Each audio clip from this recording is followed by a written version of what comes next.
Salam, hər vaxtınız xeyir olsun yoldaşlar, hər birinizi xoş gördük. Bugün söz yaradıcılığına bağlı müəyyən məsələlərə, müəyyən məqamlara baxmağa çalışacağıq.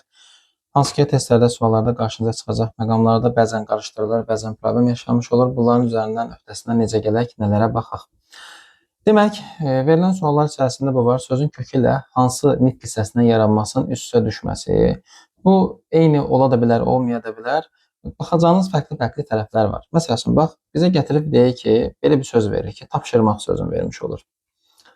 Tapşırmaq sözünü bizə tək başına verdiyi halda, bu söz bilirik ki, quruluşa sadə olan sözdür. Sözün kökü tap deyil. Tapşır sözün köküdür, maq qramatikidir. Bu vəziyyətində, sadə söz olduğu vəziyyətdə onsuz da yaranma falan nəsə belə bir şey axtarmağımıza ehtiyac yoxdur.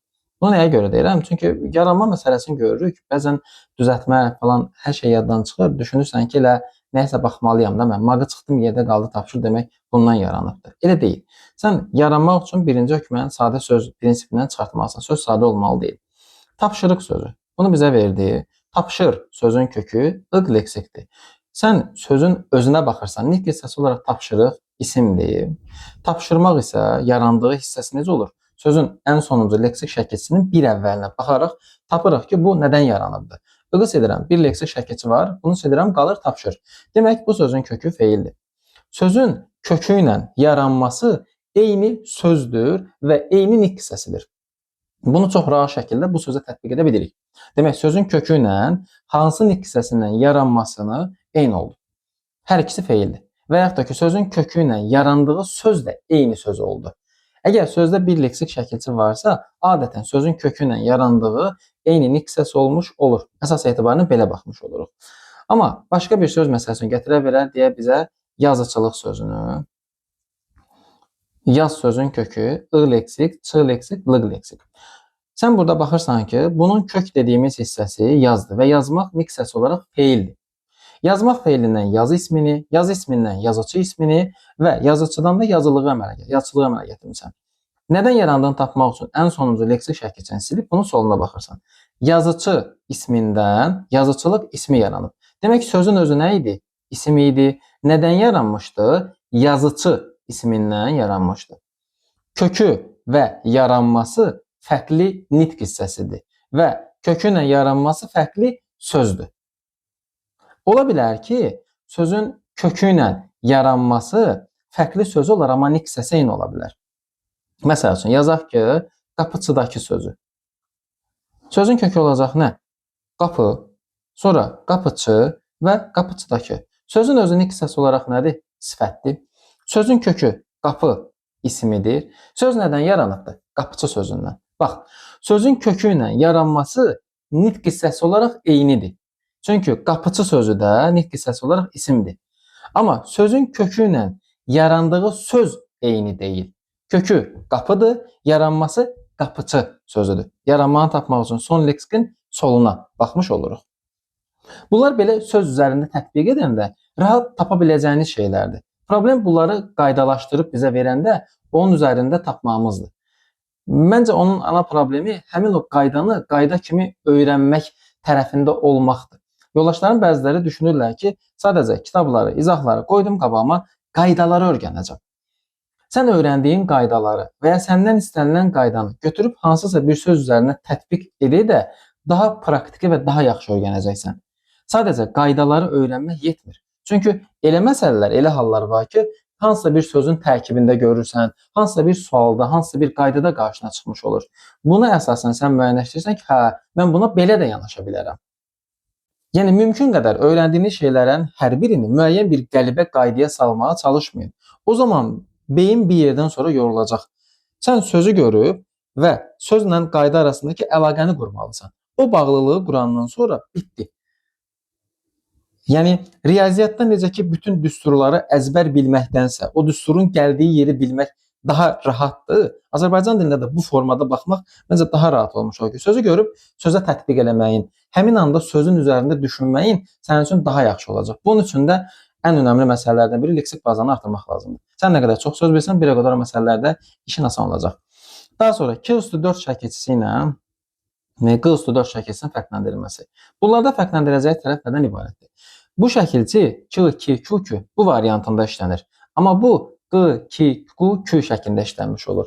Yəni burada qatacağın tərəf bunun k ilə olan tərəfləridir. Bunu q, ki, qu və kü şəklində işlətmiş oluruq. Bunu isə həm k, ki, ku və deyək ki, kü şəklində işlətmiş oluruq. Buradakı baxsan oxşarlıq hansılarındadır? Yəni sən bunu maksimum qarışdıra bilərsən kilər tərəfini, bir də külər tərəfini. Sənə məsəl üçün gətirib sabahki sözün verirsə, sabahki sözündə bir mənalı şəkildə sən bunu heç qatmalı deyilsən. Çünki bu yetimin k variantı yoxdur. Bu bir. İkinci bir tərəfdən, burada fərqləndirmə məsələsi nədən ibarətdir? Nədən əmələ gəlmə, yaranma məsələsinə baxacaqsan. Bu şəkilçi əsas etibarı ilə feillərə qoşulmuş olur. Feillərə qoşulan şəkilçidir. Bu şəkilçi isə feillərə yox, adlara qoşulan şəkilçidir. Yəni sənə söz gətirib verdi. Məsəl üçün verdi seçki sözünü, bir də məsəl üçün verdi dünənki sözünü. Aha, ikisində də kidir. Nə edəcəksən? Yaranmağına baxırsan. Bu əmələ gəlib seçmək feilindən, bu əmələ gəlib dünən zərfindən. Demək bu q üstü 4 şəkilçisidir. Bu isə k üstü 4 şəkilçisidir. Bax buradan fərqləndirəcəksən. Yəni adları qoşursansa olur k üstü 4, feillərə qoşursansa olur q üstü 4. Buradan çox rahat şəkildə fərqləndirəcəksən. Başqa da qeyri-adi bir tərəfi yoxdur. Daha sonra ıntı şəkilçisi nə zaman parçalanar? Şəkilçilərin parçalanma məsələsində əsas meyar iki tərəf görürsənsə, məsəl üçün burada ın və t görürsən, bunun birinci hissəsindən sonra həmin o sözün varlığını, mövcudluğunu düşünməyindir. Sənə məsəl üçün gətirib verəcəkdir görüntü sözünü. Görüntü sözündə baxırsan ki, dilimizdə görmək, görünmək var. Bir şey görünür, nəticəsində görüntü əmələ gəlmiş olur. Bu məqam olduğuna görə sən çox rahat şəkildə burada ın və t-nı parçalaya bilirsən. Yəni burada bizim əsas ayıracağımız meyar, parçalayacağımız tərəf bundan ibarətdir.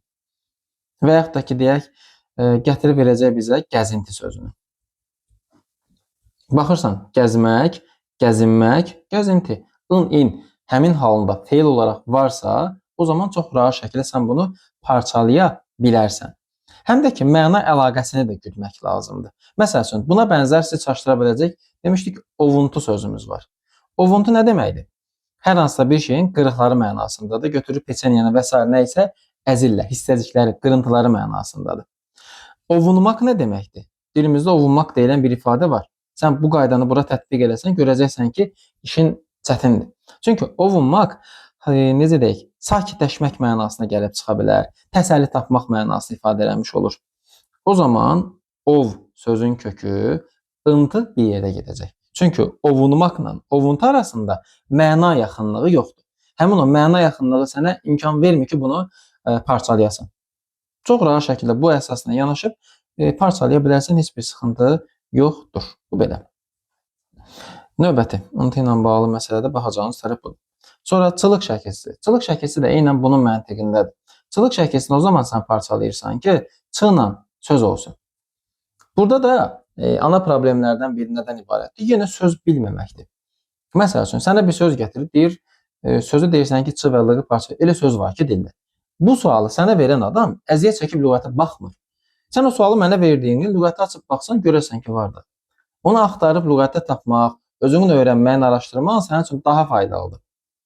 Bunun içərisində, məsəl üçün, deyək, gətirib bizə verəcəkdir çobançılıq sözünü. Çobançılıq. Çətin bir şey deyil. Açırsan lüğəti, qruplara mən PDF göndərmişəm orfoqrafiya ilə bağlı. Həmin məsələlərdə oradan axtarmanız daha faydalıdır sizin üçün. Axtarırsan həmin lüğətdə, gör çobançı deyilən bir ifadə var, yoxsa yoxdur. Əgər varsa, çox rahat şəkildə ayıracaqsan. Əgər yoxdursa, ayırmayacaqsan. Yəni, çobançı deyə bir ifadəni sən dildə tapmayacağına görə çoban sözün kökü olacaq, çılıq da leksik şəkilçi kimi işlənmiş olacaqdır. Yəni, sənin əsas meyarın burada yenə nədir? 1. Söz bilmək və şəkilçinin tərkibində olan 2 hissəni böləndə birinci hissə ilə işlənən sözün mövcudluğu varsa, çox rahat şəkildə ayıracaqsın. Yəni, məsəl üçün, əkinçiliyə bax, məşhur sözdür də, əkmək, əkin, əkinçi var dilimizdə. Əkinçi var deyə biz nə elədik? Həmin orada çi və liki parçaladıq. Meyar budur. Buna bənzər olan demişdik hansı sözümüz var? Məsəl üçün qoyunçuluq sözü var idi. Qoyunçuluq. Qoyun sözün kökü olurdu. Çı leksikdir, lıq leksikdir. Çünki dilimizdə qoyunçu, yəni çoban mənasını ifadə edən sözümüz var. Var olduğuna görə parçalayırıq. Bununla bağlı əsas rahat tapacağınız bir məsələdə nədən ibarət idi? Çılıq şəkilçisi bütöv gedirsə, orada çığ şəkilçisini rahat silib eyni mənanı saxlaya bilirik. Yəni çobançılıqla çobanlıq arasında qeyri-adi bir fərqli məqam yoxdur. Yəni yeni bir şey atmırıq da ortalığa. Yeni bir məna gəlmir. Çobançılıq da eyni şeydir, çobanlıq da eyni şeyə gəlmiş olur. Həmin o mənanı bizə ifadə edə bilir. Daha sonra nigarançılıq ifadəsi dilimizdən çox işlənən ifadələrdən biridir. Sənə gətirib yazacaqdı nigarançılıq. Sən bax gör, dilində nigarançı deyə bir şey varmı? Yoxdur. Ona görə nigaran sözün kökü olaraq çılıqda leksik şəkilçi olacaqdır. Həm də sən buradan çığını sil, bax, eyni şeydir. Çobanlıq, çobançılıq. Nigaranlıq, nigarançılıq. Sənin oradan çı hissəsini çıxartmağın mənanı dəyişmir. Amma gəl eyni şeyi bura tətbiq elə. Qoyunçuluqda çını çıxart. Qoyunluqla qoyunçuluq arasında bir dünya fərq var məna cəhətdən. Demək ki, bunu ayıracaqsın, obsunu ayırmayasın. Yəni bunun da tapacağın rahat məntiqi bundan ibarətdir. Belə. Daha sonra EV ilə I+4-ün fərqləndirilməsi. EV-nin onsuz da V tərkibini verəcək hissəsində çox da belə qeyri-adi fikirləşməli deyilsən. Yəni sənə gətirib ailəvi sözün verirsə, sən burada durub 2 saat fikirləşməli deyilsən ki, ay Allah, bu EV-dir, yoxsa I+4-dür. V-nı görürsənsə, demək EV-dir də. Bu mənəvi, dünyəvi, bu kimi sözlərdə kökə təsir etdiyinə görə bunlara deyirik ki, sadə sözdür. Mənəvi, dünyəvi, kimyəvi və s. bu kimi sözlərdə sadədir. Səni gətirən bunu maksimum verə bilər elmi sözündə, nə bilim, inqilabi sözündə və yaxud da ki, tarixi sözündə. Bu kimi sözlərlə verər. Bunun da qarşılığında sən tapmalısan ki, bu EV-dir, yoxsa I+4-dür. I+4 adətən əsas etibarı ilə, məsəl üçün nə olur? Qızılı sözü var, nə bilim, gümüşü sözü var və s. Bunlar əsas etibarı ilə əlamət bildirmiş olur. Amma EV keyfiyyət anlayışı daşımış olur. EV-nin I tərəfini deyirik də biz. V-nı yenə deyirəm, görən kimi tapacaqsan. Və həmçinin EV-nin I hissəsi adətən müəyyən bir aidlik mənasını ifadə eləmiş olur. Yəni, sən ona bir aid olan mənasını verə bilirsən, hardasa. Elmi məsələ, elmi aid olan məsələ deməkdir. İnqilabi mövzu, inqilaba aid olan mövzudur. Və yaxud da ki, tarixi mövzu, tarixə aid olan bir mövzudur. Yəni, bu hallarında sən hardasa bir o aidlik mənasını görməyi mümkündür. Həmçinin bunlar sifət olaraq keyfiyyət mənası daşımış olur. Amma qızılı gümüşü rəng anlayışını daşıyır, həm də əlamətdir. Sənin baxıb görə biləcəyin bir şeydir və müəyyən bir aidlik mənası da yoxdur. Buna əsasən də bunları bir-birindən fərqləndirməyiniz mümkündür. Daha sonra, Dakı şəkilçisi. Dakı şəkilçisində diqqət edəcəyiniz məsələ burada da və k-nın ayrılmamasıdır.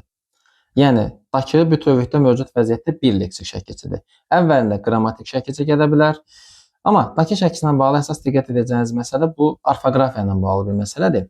Sən bunu xüsusi ismə qoşanda, xüsusi ismin yazılışı axı böyük olur. Məsəl üçün, deyək ki, Azərbaycan. Azərbaycan.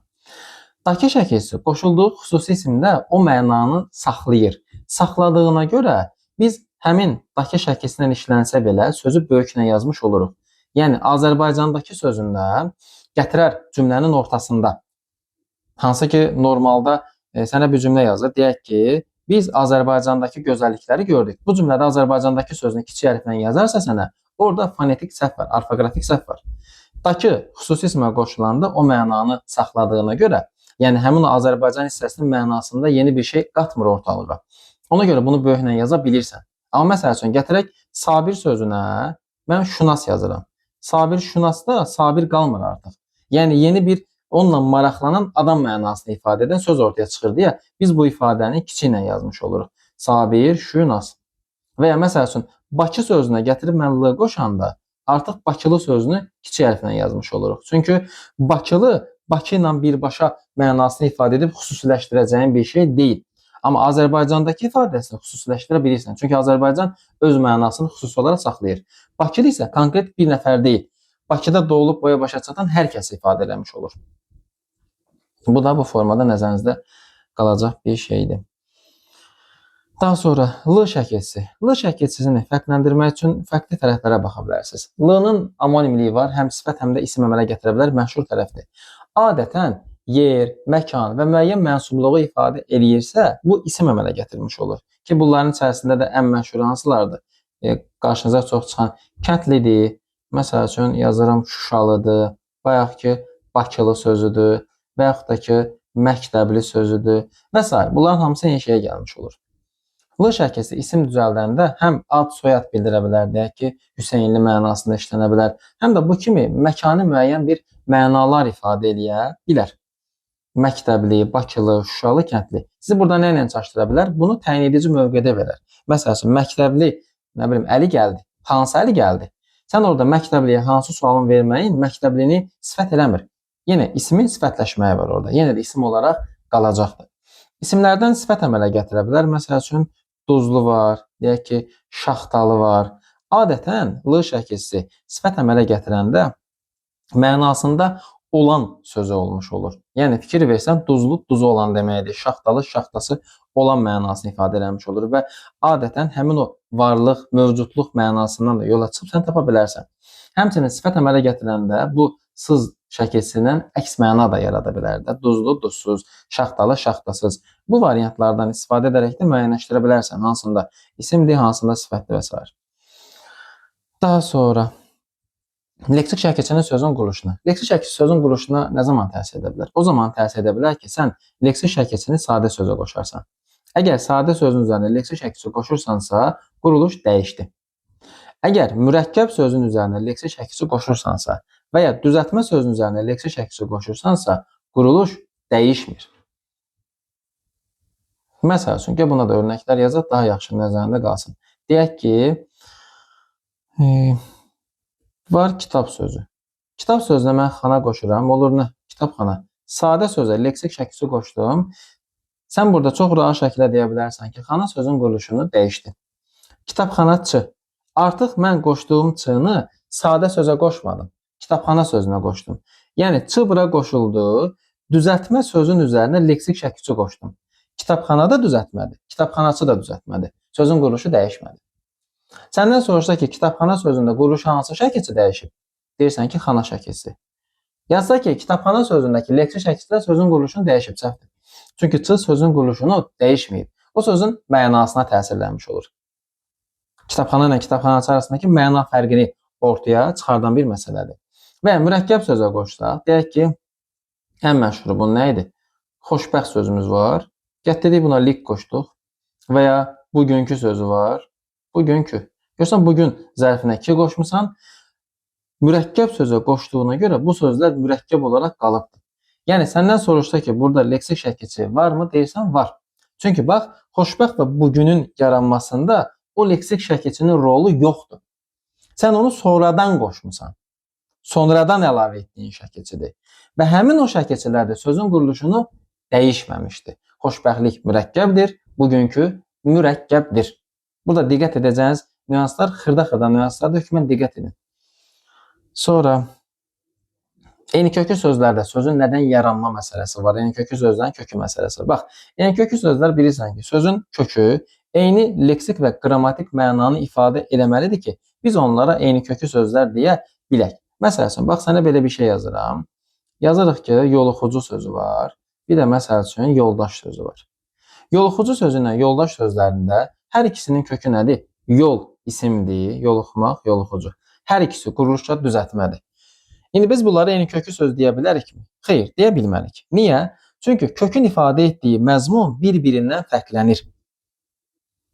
Kökün ifadə etdiyi məzmun bir-birindən fərqləndiyinə görə sən bunlara bir-birinə münasibətdə eynikökü sözlər deyə bilməzsən.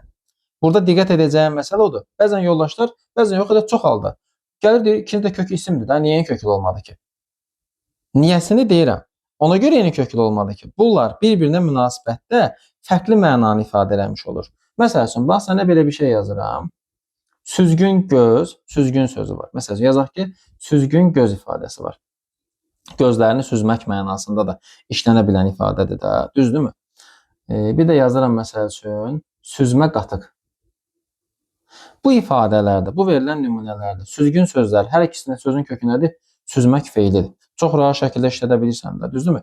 Qin şəkilsi var, mən şəkilsi var. Bunu əsasən müəyyənləşdirməyin mümkündür. Süzmək sözün kökü qin leksik, süz sözün kökü mə leksik. Və sən indi burada deyə bilərsənmi ki, bunlar bir-birinə münasibətdə eyni kökü sözlərdir? Təbii ki, xeyr. Süzgün gözün ifadə etdiyi kökündəki süzmək sözü hər hansı bir şeyə, nəyəsə baxmaq, nəzər eləmək mənasındadır da, düzdür? Amma süzmə qatıqda sözün mənası nəyəsə baxmaq mənasında deyil. Hansısa bir mayəni qatışığından ayırmaqdır.